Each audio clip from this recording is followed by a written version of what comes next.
ক্ষমতাচ্যুত আওয়ামী লীগ সরকারের পলাতক ভূমিমন্ত্রী সাইফুজ্জামান চৌধুরী জাবেদের সম্পদের তথ্য পেয়েছে দুদক।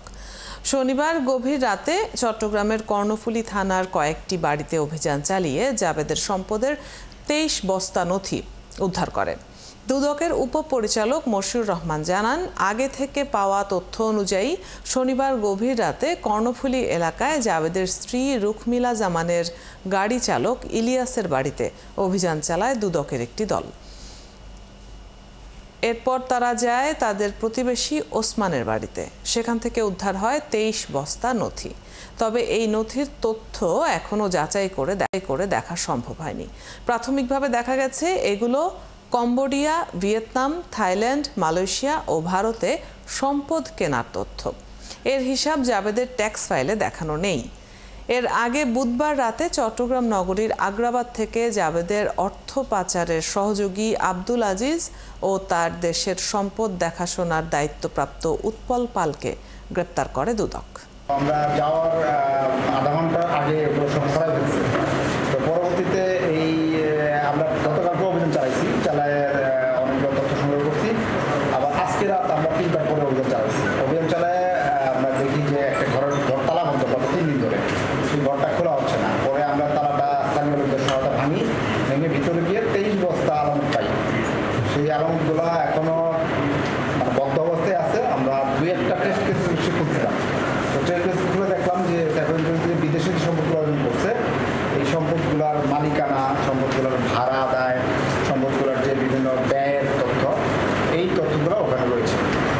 পলাতক ভূমিমন্ত্রী সাইফুজ্জামান চৌধুরী জাবেদের অবৈধ সম্পদের নথি উদ্ধার সংক্রান্ত আরও তথ্য জানাতে আমাদের সাথে যুক্ত হচ্ছেন সহকর্মী রাজীব বড়ুয়া। রাজীব, আমরা যেমনটি খবরে জানছিলাম যে এই সম্পদগুলোর হিসাবই দেয়া হয়নি, তো সেই নথিগুলো চট্টগ্রামে সংরক্ষণ করতে হলো কেন? দুদক কর্মকর্তারা কি বলছেন এবং এরপর তারা কি পদক্ষেপ নেবেন?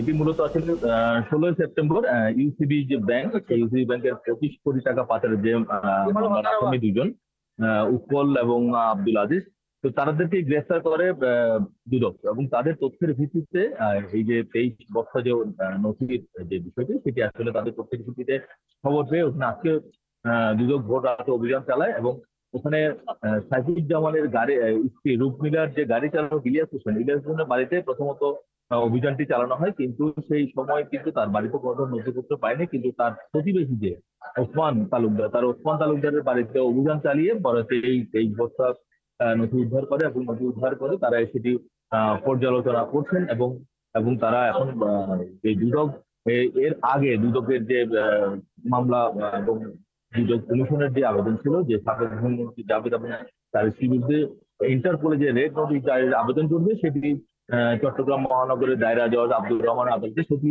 কিছুক্ষণ আগে সেই আবেদনটি মঞ্জুর হয়েছে এবং তার বিরুদ্ধে রেড অ্যালার্ট জারির ঘোষণা হয়েছে। এবং এখানে তারা বলছেন যে তারা যে নথিগুলো পাওয়া গেছে সেটি আসলে পর্যালোচনা করেই তারা আসলে দেখবেন। এর আগে আপনি জানেন যে যুক্তরাষ্ট্রে 343টি করে যে বাড়ি অ্যাপার্টমেন্ট জমি জমা সহ বিভিন্ন বিষয়ের খোঁজ দুদক পেয়েছিল এবং সেই বিষয়ে তার পরিবারের নামে প্রায় 39টি ব্যাংক হিসাব ফ্রিজ করার আদেশ দেওয়া হয়েছিল আদালতে। এবং সেই সময় তার ব্যাংকে প্রায় 5,26 লাখ টাকার বেশি টাকা ছিল এবং এর মধ্যে প্রায় 102 কোটি টাকার শেয়ার এবং 957 বিঘা জমিও জব্দ করার আদেশ আদালত দিয়েছিল। ফলে এখন আদালত দুদকের যে আবেদন করা হয়েছিল আদালতে, সেই আবেদনের পরিপ্রেক্ষিতে এখন সেই মঞ্জুর করে এখানকার মহানগর দায়রা জজ আব্দুর রহমান এবং দুদক বলছে যে আসলে তারা এই নথিগুলো পর্যালোচনা করবে এবং তারা বর্তমানে যে ভিয়েতনাম, থাইল্যান্ড এবং ইন্ডিয়া সহ কয়েকটি দেশে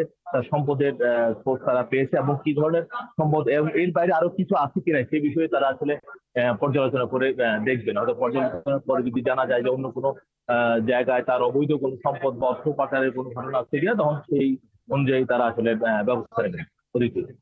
রাজীব, আপনি খবর রাখছেন এ বিষয়ে, নিশ্চয়ই পরবর্তী তথ্যগুলোও আমরা জানতে পারবো। ধন্যবাদ যুক্ত হবার জন্য। দর্শক, চট্টগ্রাম থেকে সহকর্মী রাজীব বড়ুয়া যুক্ত ছিলেন এতক্ষণ।